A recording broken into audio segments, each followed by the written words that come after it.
నమస్తే ఆర్మూర్.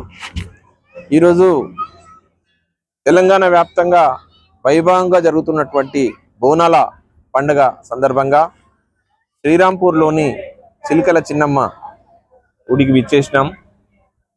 ఎంతో ప్రశస్తమైనటువంటి ఎంతో చారిత్రాత్మకమైనటువంటి విలువలు కలిగినటువంటి ఒక దేవాలయం. ముందుగా పాత శ్రీరాంపురం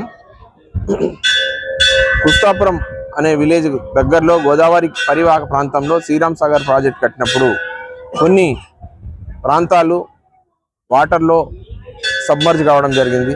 వాటిలో ముఖ్యంగా శ్రీరాంపూర్ కానీ, కుస్తాపూర్ కానీ, మారంపల్లి కానీ ఇటువంటి గ్రామాలన్నీ వేరే ప్లేస్కి వెళ్ళడం జరిగింది. అయితే ఎంతో మహత్తు కలిగినటువంటి ఈ యొక్క ఆలయం అలనాటి నుంచి 60 సంవత్సరాల నుంచి భక్తులకు పొంగు బంగారంగా నిలుస్తూ ప్రతి ఒక్కరి యొక్క కోరికలు తీర్చు మన తెలంగాణ వైభవం అమ్మవారు అనేక రూపాల్లో మనకు దర్శనమిస్తుంది. తెలంగాణ దేవతల్లో ముఖ్యంగా పోచమ్మ, మైసమ్మ, చిలుకల చిన్నమ్మ, మహాలక్ష్మి ఇలాంటి చాలా రకమైనటువంటి దేవతలు మన గ్రామ దేవతలు మనందరినీ కాపాడుతూ ప్రతి ఒక్కరిని చల్లగా చూస్తున్నటువంటి ఈ తరుణంలో ఈఆర్ ఫౌండేషన్ తరఫు నుంచి మేము కుటుంబ సభ్యులతో పాటు మా అన్నదమ్ములు అందరం కలిసి ఈ యొక్క కార్యక్రమానికి విచ్చేయడం జరిగింది.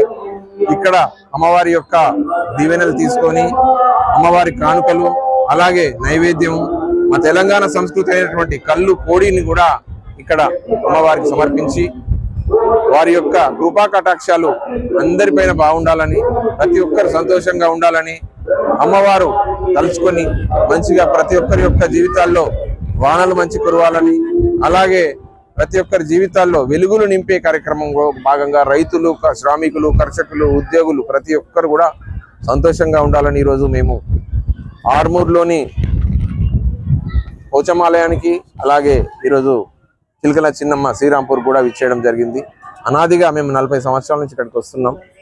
అమ్మవారు మన యొక్క నైతిక సంబంధమైనటువంటి విలువలు కలిగినటువంటి కోరికలను తప్పకుండా తీర్చేటువంటి స్వభావం కలిగినటువంటి అమ్మవారు ఎంతో ప్రతిష్ట కలిగినటువంటి ఇక్కడికి రావడం మాకు చాలా సంతోషం. ఈరోజు లాస్ట్ ఆదివారం బోనాలకు పోతున్నారు కాబట్టి ఈ యొక్క కార్యక్రమం విజయవంతంగా మంచి ప్రకృతి వనంలో విహరిస్తున్నట్టుగా మాకు అందరం కూడా సంతోషంగా అమ్మవారిని దర్శించుకున్నాం. సో అందరు కూడా చల్లగా ఉండాలని మేము అందరం కూడా కోరుకుంటూ ముగిస్తున్నాం. Thank you.